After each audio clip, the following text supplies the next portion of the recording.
Hi there, I'm Adam Kirbas from here in Ordu in Turkey. We are still in the pandemic. It is August here in the Black Sea region. You might have heard that we have a lot of flooding. It has been raining for a couple of days heavily. So I hope that everyone is doing fine. I mean, of course, it is pandemic as well. And hopefully that you can get out of this where we are here. I mean, it has been a lot with the fires, and now with the floodings in the north. Yeah.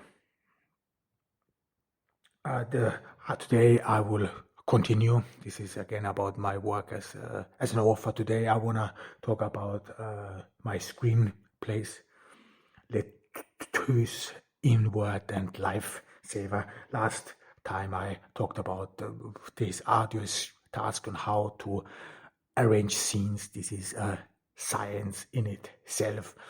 I mean, like I said, I would be lying if I would tell you that I have solved it. Not at all. It is quite different still, especially on Lifesaver. I felt it. I mean, this is my personal feeling. I somehow improved it, the arrangement of scenes, and I worked with a structure. With a simple structure as well. I mean, this is always very difficult if you write very intricate stories. I mean, we talked about this. I mean, it is easy if you have one main protagonist. This is what all these hero journeys are all about. I mean, if you only watch, we said Batman, but the same is true for Harry Potter. The main protagonist is Harry Potter. Everything is about Harry Potter, and even in those scenes where Harry Potter is not present, it is about Harry Potter. The same is with Batman, with good and evil. This is the arc. So back and forth.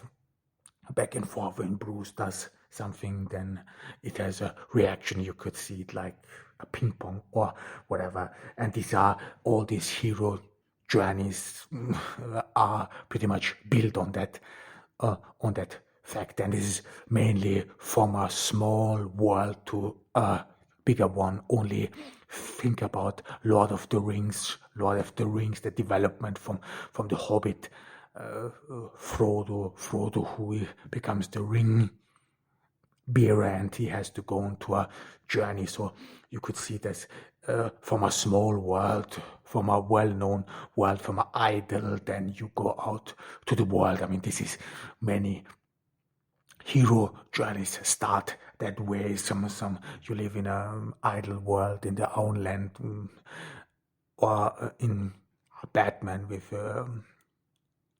Bruce Wayne. He had his family, his caring father, when they are in the parents. So he wanted to get out, and so he has this loving and caring family. They have it all, and then something occurs, something changes. The same is, you can see this as well as in Dumas, Alexandre Dumas, the Count of Monte Cristo.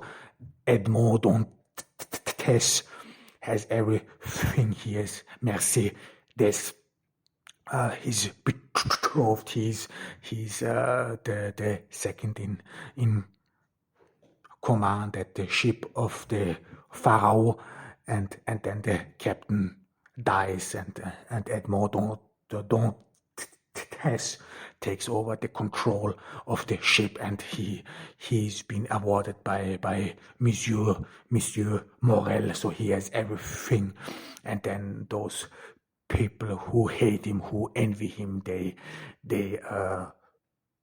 plot against him to throw him into jail, and then in this jail this big transformation occurs, which then changes the person who he is. So he becomes the Count of Monte Christo anymore. And there's one very important, I mean, this is of course varies from movie to movie, but one great announcement is that when he's asked who is Edmond Dantes, then he responds Edmond Dantes is dead, and so this Count of Monte Cristo has become his public persona. This formidable wasteful lifestyle, and this is quite interesting though. So I would definitely recommend Dumas. Dumas is one of my favorite authors next to Victor Hugo. I mean, very great literature from French authors. It is Alexandre Dumas the elder. He had a grandson who was author as well. However, and this is how it all develops. This is if you want some sort of a structure where you go from a small world to a bigger one. This is in the Count of Monte Cristo. Edmond was just a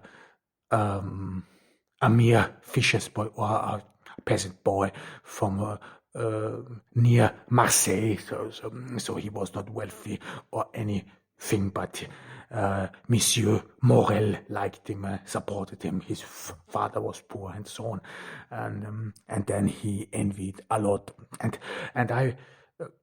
in the Count of Monte Cristo, this is as well as you learn a lot about moral values. I mean, what has been considered as valuable, your attitude towards life, and so on. This then re-emerges in Batman as well, where Bruce then doesn't want to punish someone who did wrong, and so on, and then he destroys the home of Ra's al Ghul, and then you see these moral values develop. This happens as well as in the Count of Monte Cristo.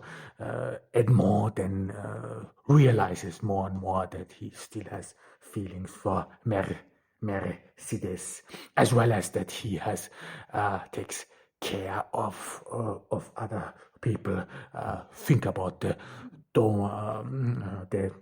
daughter of Mehmet Tepeli in the novel The Count of Monte Cristo. So Edmond saves this daughter of the last vizier, or the ruler of Egypt, from slavery, frees her, helps her, and so on. So you could see all of this has a moral implication as well, and this is something you find in the Lord of the Rings as well with Frodo. I mean, he is of course the weakest. Hobbits, they are the weakest, and they live in an idle world, and yet they seem to be capable of bearing the ring. I mean, the hobbits, they are dwarves, almost children, so it has some sort of connotation to children, that children would not be debauched by the ring, that children would be in a way protected against Sauron, and so on. So this plays a crucial part as well. So this moral development was also very important, and this is what you see at Batman as well. So this was in addition to what I said about this linear structure the last time. And in my first attempt in Lettuce, this screenplay plays in the Soviet Union. So Lettuce, this is maybe not a very good title, however, but it meant about roots, about peasantry. However, the titles is something you can always change. However, but in Lettuce, I wanted to show this the moral values as well. So what it means. I mean, this is there was a great terror in the Soviet Union, especially under Stalin.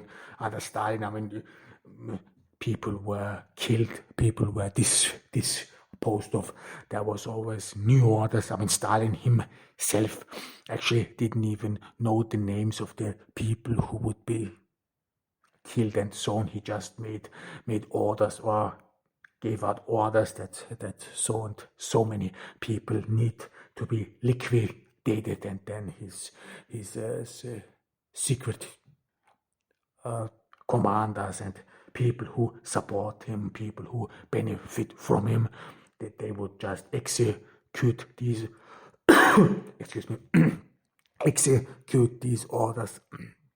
And this was actually, and this some sort of, you have to think about what, I mean, this is hardly imaginable, and we do not know much of the Soviet Union. I mean, this is again what you have to think about, many dictatorships and what happened there. So in these dictatorships,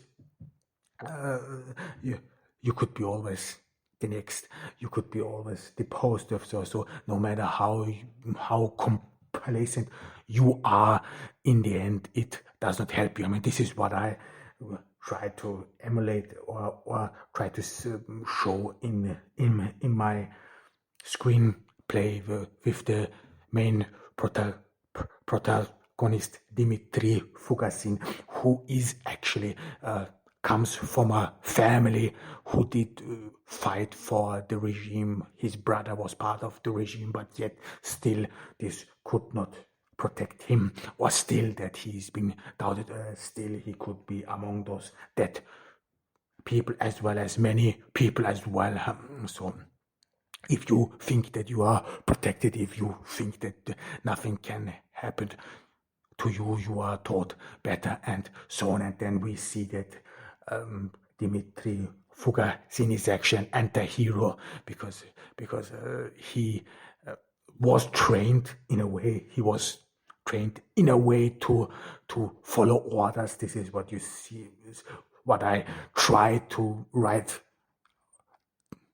down visually. I mean, there is one scene, this is pretty much in the beginning, which I wanted to portray it and delineated it, and this would, that children, they are some sort of small and they run around freely. Then there are those people who are in or those young